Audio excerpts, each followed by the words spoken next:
ఇదిగో నేనొక నూతన క్రియ చేయుచున్నాను, ఇప్పుడే అది మొలుచును, మీరు దానిని ఆలోచింపరా? నేను అరణ్యములో త్రోవ కలుగజేయుచున్నాను, ఎడారిలో నదులు పారజేయుచున్నాను. యెషయా 43:19. దేవుడు మన ఆత్మీయ జీవితములలో ఉన్నతమైన ఎత్తుకు ఎదగవలనని కోరుచున్నాడు. చిన్నపిల్లలు ప్రారంభములోని కొన్ని ఉద్రేకములతో తృప్తి చెందినట్లు మనము తృప్తి చెందకూడదు. చిన్నపిల్లలు ఎల్లప్పుడూ నూతనమైన వాటిని కోరుకుందురు. ఒక బొమ్మను వారు ఇష్టపడకపోతే తండ్రి మరి ఒక క్రొత్త దానిని కొనుటకు ప్రయత్నించును. మన జీవితంలో అనేక సంవత్సరములు మనము ఎదిగినప్పటికీ ఆ చిన్నపిల్లల స్వభావము మనలో ఇంకా మిగిలి ఉన్నది. ప్రస్తుతము అది అనేక సార్లు సంభవించుచున్నది. పాత సమస్యలు, పాత అపజయము, కన్నీరు, పోరాటములు మనకు భయంకరముగా పెద్దవిగా కనిపించుచున్నవి.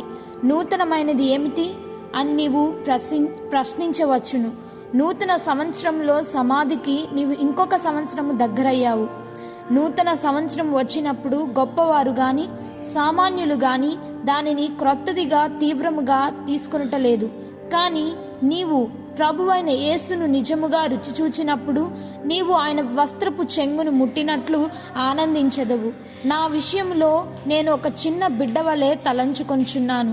నేను నా గొప్ప రక్షకుని చూచి పరలోకమందును భూమి మీదను నాకు సర్వాధికారం ఇవ్వబడినదని ఆయన నాతో చెప్పుట వినినప్పుడు నీ కొరకు నేను ఎంత దౌర్భాగ్యమైన ప్రతినిధిగా ఈ లోకములోనున్నాను, నీ మహిమను నేను కనుబర్చుటలేదు అని చెప్పుదును.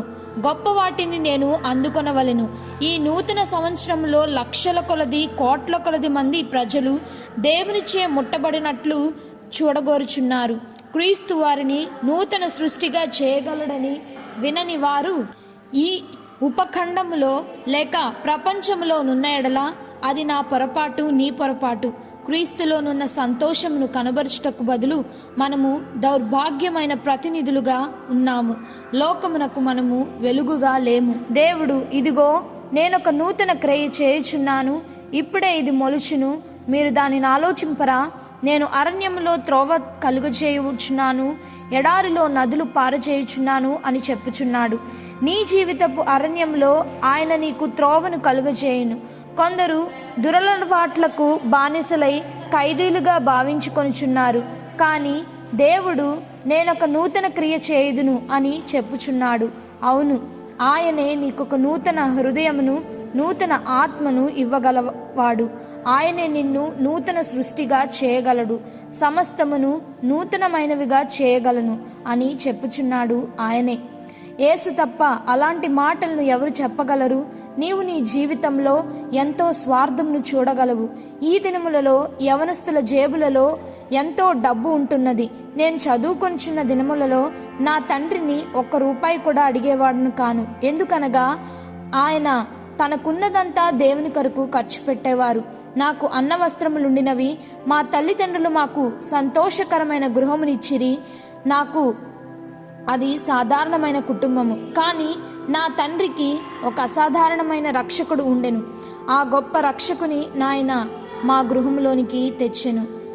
మనము క్రొత్త వాటిని గూర్చి మాట్లాడినప్పుడు మనకు ఒక క్రొత్త కుటుంబము అవసరము, అనగా క్రొత్త హృదయము కలిగిన కుటుంబము.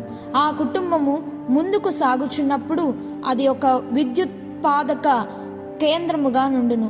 మీరు కలిసి ప్రార్థించుచున్నప్పుడు, కలిసి దేవుని సేవ చేయుచున్నప్పుడు దేవుని దీవెన వ్యాపించును. మా తల్లిదండ్రుల జీవితంలో అదే సంభవించినది. ఉజ్జీవము రగిలినది. నరహంతకులు ప్రవక్తల వలె మారిపోయిరి. త్రాగుబోతులు ఒక్క రాత్రిలో అనేక మందిని స్వస్థపరచగల వ్యక్తులుగా మారిపోయిరి.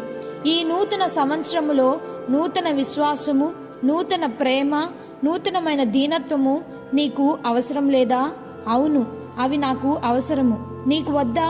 దేవునితో నూతనమైన నడక, నూతనమైన విరిగి నలిగిన స్థితి నాకు కావలెను. నాకు యేసు కావలెను. నా భవిష్యత్తు ఎలా ఉండునో నాకు తెలియదు. నా ఊపిరి నా నాసికా రంధ్రాలలోనున్నదని నేనెరుగుదును. నాకు భయము లేదు.